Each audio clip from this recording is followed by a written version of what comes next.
Hello everyone, welcome to this new tutorial series. This is episode 1, Rapid Prototype Modeling for Concept Art. We're gonna use the APC tank from the movie Aliens as an example to quickly model a 3D asset based on a single reference image or sketch. I will show you how to read references for modeling, so you're gonna be able to visualize your ideas from scratch and create small, stunning, full CG shots or keyframe art in no time. I hope you find this interesting, so let's jump right in. And here we are with our reference image, and obviously this is a film still from the movie Aliens, but it could be your own design or your own sketch that you base this on. We're just going to use this as an example. And it can be quite daunting to create 3D assets from a model like this. And what's really important and it really helps here is to kind of break down these problems into smaller problems so this becomes more solvable. So what you want to do is you want to kind of look at this image and kind of break this down into primary shapes, secondary shapes, and tertiary shapes. And you're going to realize that the primary shapes are very simple, in fact, and it's basically just a box with a few other boxes kind of sticking out. And that can be obviously different for other objects, but for instance, a building, it would be a box as well. For a ship, it might be a cylinder in the box, but usually that's quite simple. And those are the things that kind of give you the dimensions and the overall shape and you want to get right. The secondary shapes kind of give the overall kind of design. So it's the turret, the wheels, the extrusions you have there, the window. Those are the things that really give this design, a uniqueness and are quite important. For a building, it could be the window frames or the columns that are quite unique and give you an indication of the architecture. And then the tertiary shapes, those are the things that give your model usually a lot of scale and a lot of detail. However, they are usually not very specific.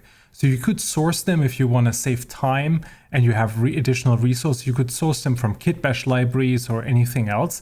They are usually only there to support the secondary and the primary shapes, which are way more important. So with that being said, let's jump over in 3ds Max and start modeling. And here we are now in Max, and what I like to do is I set up my units and I like to have a 6-foot human as a reference. And I'm starting off with the spline tool, with the line tool. And what I'm trying to do here is I'm trying to kind of like draw it almost like from a side view. So you see me kind of like getting the wheelhouse in there, the front of the tank, and the rear of it, and basically just drawing as a profile.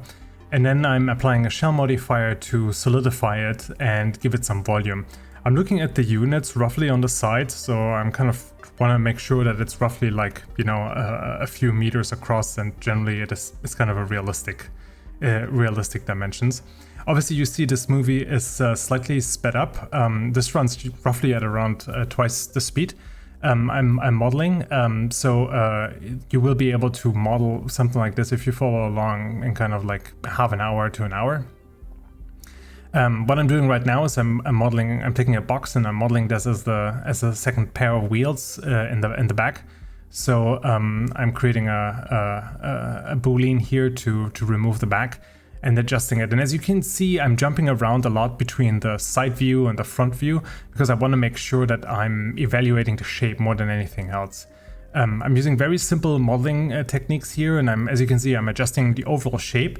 And then from time to time, I'm adding a symmetry modifier at the top here in 3ds Max to be able to just kind of, bring my adjustments over to the other side.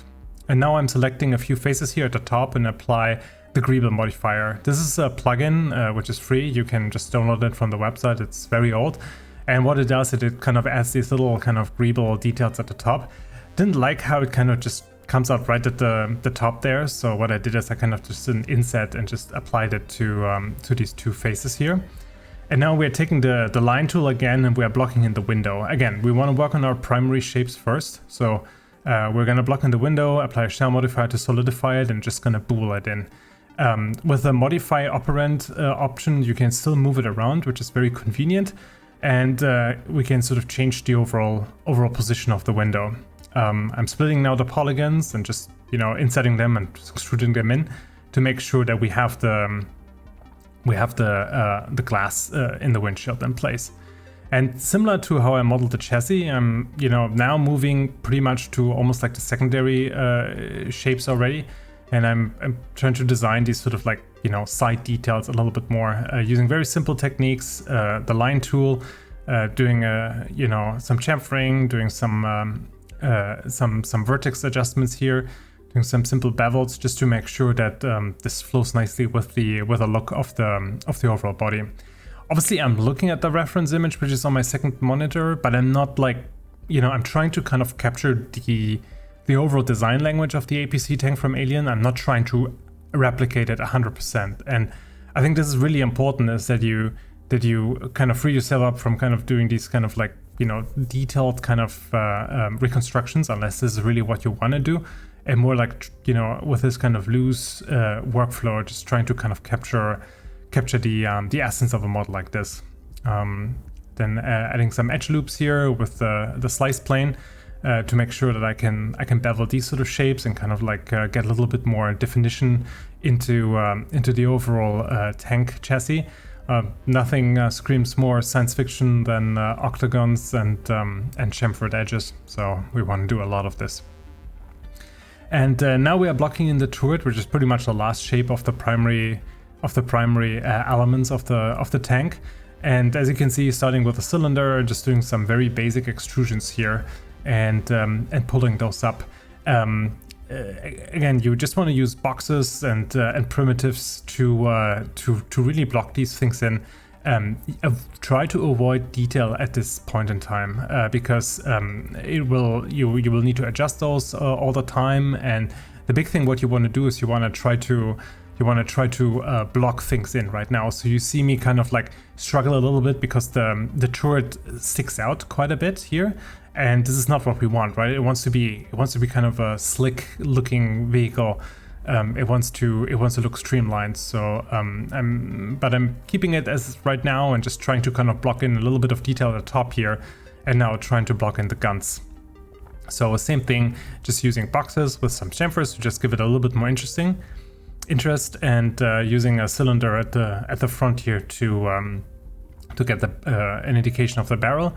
And now I'm just attaching everything together and applying a symmetry modifier to get it over to the other side. And here it is, and you can see it sits very high, so I'm moving it now down to make sure that overall it's a lot slicker. So you see me kind of tumbling around quite a bit around the mesh here, and you can always see me kind of going back and forth between front view and side view, and I'm using the shortcuts F and L for that, just to make sure that I'm snapping into those autographic views. Using another spline here and filleting it to indicate a little ladder here at the back. This is kind of borderline detail at this point in time, but I want to block it in so I can get a sense of the space I have on the back there. So this is totally something I can do later, but as it only takes a few moments here, using the array modifier to get the individual detail here, and then just attaching all the details and instancing the one part of the ladder over makes it very easy and fast to add a detail like this. But this is totally something you could do later. And now just adding some additional detail here. Same thing here, just using a simple box here, using the array modifier, and just adding a little bit of an angle here to get something that could look like a vent. A lot of this stuff here is suggesting a lot of detail. It's not about, understanding what it is. A lot of times in science fiction you just don't know. Obviously, if you model something real world like, you would know. But it's a lot about just giving the illusion of scale and to give the audience the impression that you can understand how something like this is constructed. So obviously this is a tank, so you have to kind of climb up and get inside of it. And in this case here now we're just getting some paneling on the sides, and it could get give us some insets and so on. And maybe this is actually kind of a fuel container or something like that. So you can see, using a cylinder, using a simple cube here to bool some detail in there. And here we go. This is our small little fuel can that we can put in there, and then adding some quick rotation to randomize that, and we have a beautiful little detail here. So obviously, because when I applied the symmetry, I mirrored over the window, which is not what I want to do because this is an asymmetrical design. So be careful with that. In this case, it's incredibly easy, right? Because it's a single face in the front, and I can just apply that. So I quickly corrected my mistake there, and now I'm using a box to bool in an empty platform in there for the front turret. So I basically not starting from scratch, I'm just reusing the same cylinder base from the back turret and just copied it over and adding a few more ones, and then just using the gun barrels from the back one as well to just add them to the front as well. And this is not gonna be the final element that is in this position, but it doesn't matter because, you know, in basically no time we blocked it in, and that's so important because you wanna read the shape. So same thing here, we start with a spline, and we are working on the tread of the wheel. So I'm just doing a simple shape here, and then I'm using the symmetry modifier to bring it over. You could use a mirror modifier as well. It's just I was just playing around and see if I could make a more interesting pattern, something that's a little bit more sci-fi. But basically we're creating this little diagonal box, and then I'm retopoing it because I know that it will have to bend around the wheel. So I want to make sure I have enough tessellation there so to avoid any artifacts. So thankfully with these retopo tools, it's very easy. And then we are blocking in a cylinder for the overall wheel. So again, starting simple and then adding detail to make it more complex. So I know I need the inside of the wheel and then the wheel itself, and the biggest thing is to get the scale right. And now we can take our tread pattern. We just add a few more instances with the array modifier, and then apply a bend modifier to bend it around. And when you open it up, you can change the center as well as the gizmo overall to kind of nudge it in place. And here we go. We made a nice, very fast done custom tire here. And obviously we can add a lot more details to the rim of the tire and a bunch of other details. So I'm just kind of, I'm doing some simple extrusions and bevels here to just give the illusion of, a few more details here. Also selecting an edge and, converting it to a spline to get a little bit more detail, and then putting it all on a pivot that is centered at the center of the wheel, so it will rotate in the end better, and we can move it around. So now we have our wheel here, which means we can mirror it over and push it to the side, and our tank has finally 4 wheels.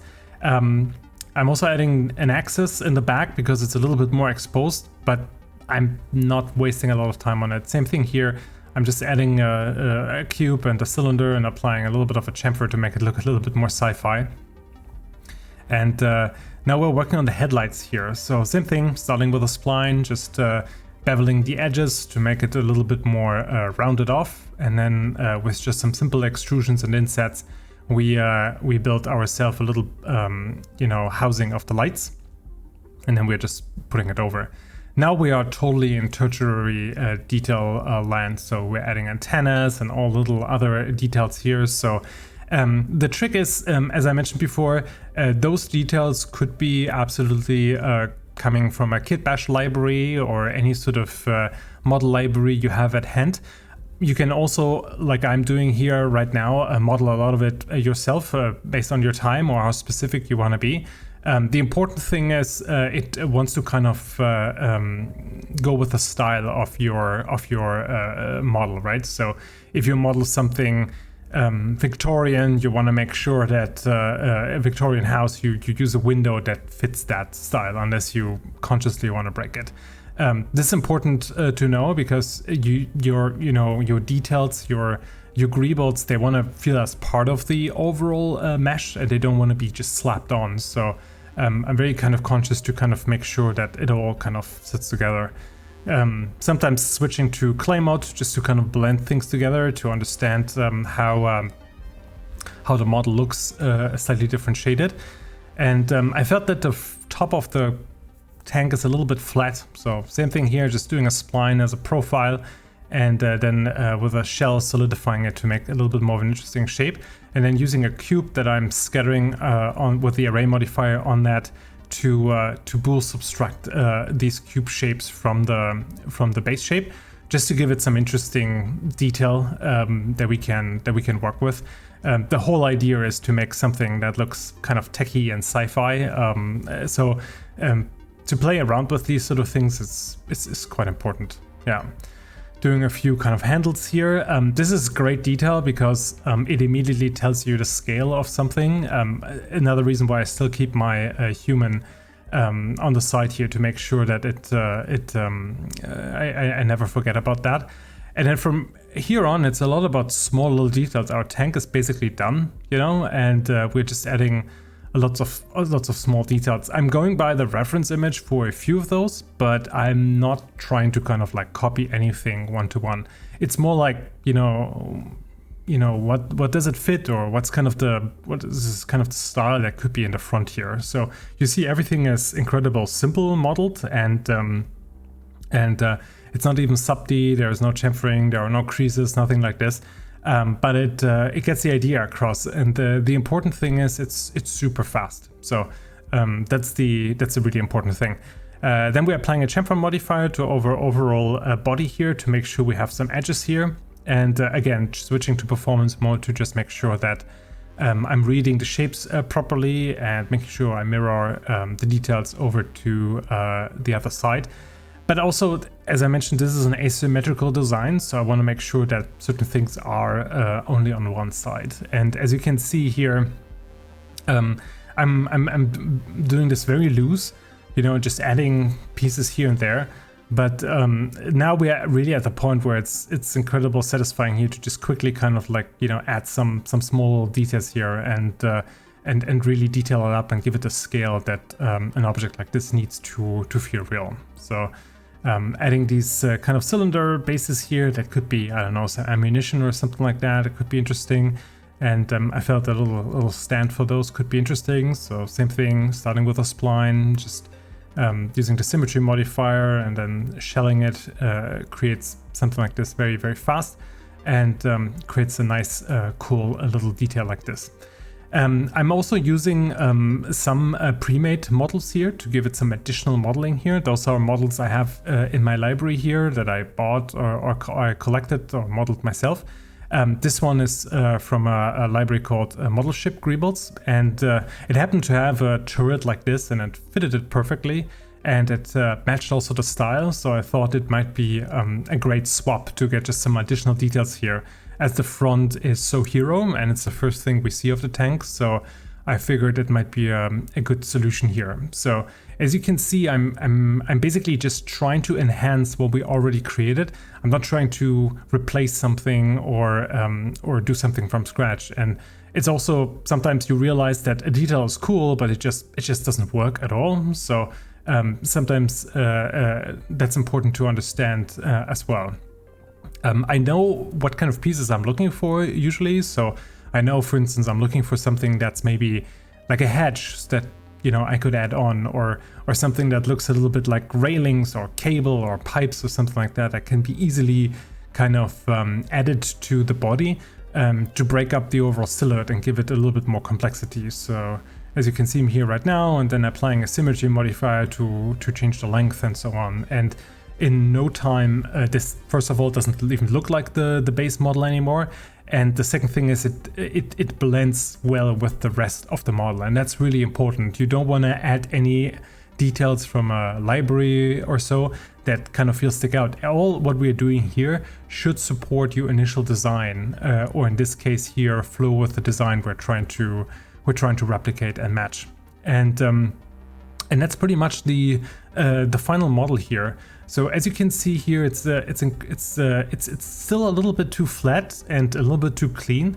So I'm going to add a poly mode, and in draw mode I'm painting splines on it, because I figured, what's a sci-fi vehicle without any cables on it? So I'm basically just turning around the model and just painting these splines in place where I think they could be cool.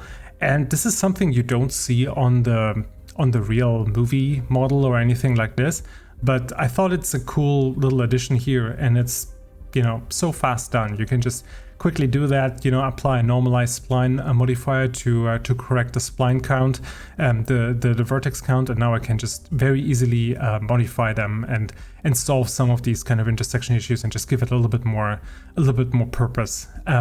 This is now really the fun part, where you're just detailing, your design, and you're just trying to kind of make it work, and you're not, it's not a struggle anymore. It's like it's all about just polishing it and adding additional details.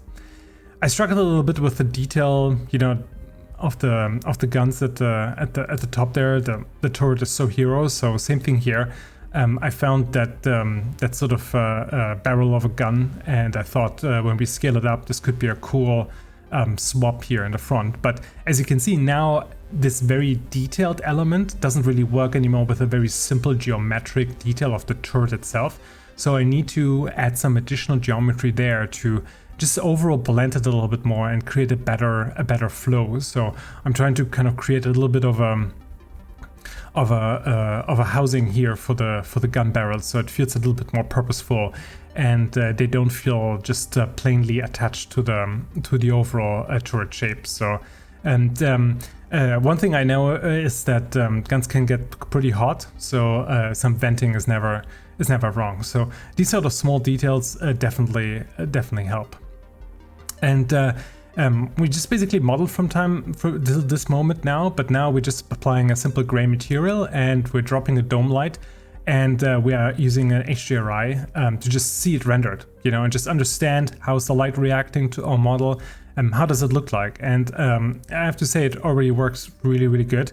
You can use any HDRI you want, you can, I'm preferring this one. It's one from HDRI Haven, it's called White Cliff, and it works really well. And now I'm just applying some pre-made shaders here. This is in no way fancy shading, but I'm just going to quickly show you how this is constructed. So none of this is using UVs. This is all just using triplanar textures. And this is a layered shader in V-Ray. So the base shader is pretty much just a metal material, and it's using an Uber noise. And this Uber noise is using a wobbly Chebyshev noise here, which is kind of creating this sort of like very sort of techie, rectangle patterns, which looks very military and very sci-fi. And I'm using the same in the bump map, so we're gonna get a little bit of an impression of panels. Then we're using a sort of a trim texture of like some random ones to get some labels in there. And then we're adding just a plain black material that's covered with a V-Ray dirt to just add some overall leakage. V-Ray has some very good presets for that, so you just add the streaks, and here it is. And then the last thing we're adding is we're adding kind of a white metal, or like a bright metal that's sort of masked with a curvature. So we're getting these sort of like bright kind of highlights on some of the metal that looked like chipped metal edges. And that's all that there is to this model here. So you can see, then we have some black rubber, but it's basically just like a very simple material. There's not even a texture. And then you can see that we have the shipped edges here, and a little bit of some noise breakup. I also added a flat texture for some headlights to the front here, and that's just in the diffuse slot as well as in the emissive slot, in case we want to switch on the lights in the front. But as you can see, the shading here is very simple. It doesn't take more than a few minutes to set up something like this. You can obviously do a gray shaded render here, but just for the purpose of this demonstration here, I thought it's just nice to just add something that matches the original reasonable well. And then we're just adding some V-Ray area lights here with some directionality to just simulate the lights, the headlights. Make sure that you always add a color to headlights. They're either more yellowish or more bluish. So in this case here, I'm going for the more bluish color, which is also more matching the references. So I'm making sure that my my diffuse color in the headlights is matching as well. And this completes the setup here. And now what I'm doing is I'm just adding a reset X form and adding a point helper to the center of the tank, and I'm parenting everything to that helper. So I can move everything just by moving that helper, which helps me to kind of place this, for a turntable or in a scene like this. So I created a little scene. This is just a terrain that I quickly created in Gaia, and then I'm just adding some Megascan rocks here, and then we're just importing our tank. And you know, this is not rigged or anything. So you see me kind of like just moving the wheels around just to give it a little bit more of a dynamic pose. And obviously we're just using a nighttime HDRI here to kind of like, you know, get a similar sort of mood you would potentially kind of see in an alien movie. But now it's all about just kind of trying to find some cool angles and some cool shading, and trying to kind of explore your model and kind of show it off in the best possible way. So I hope you found this interesting to kind of like get a little bit of an impression kind of how you can very quickly create something like this that looks on the surface quite complex, but in fact it's not. It's a very simple model, which can be used to kind of create some simple setups and some fun little full CG shots here for presentation. So and then obviously you can go a little bit of step further and maybe do some rigging here to make sure that the wheels are moving. But this is just one example of what you can achieve with hard surface modeling in this rapid prototype way. So I thought this might be useful to share. Please comment below if you have any questions or what else you are interested in, and we can cover in episode 2. Thanks everyone. Have a great day. Bye.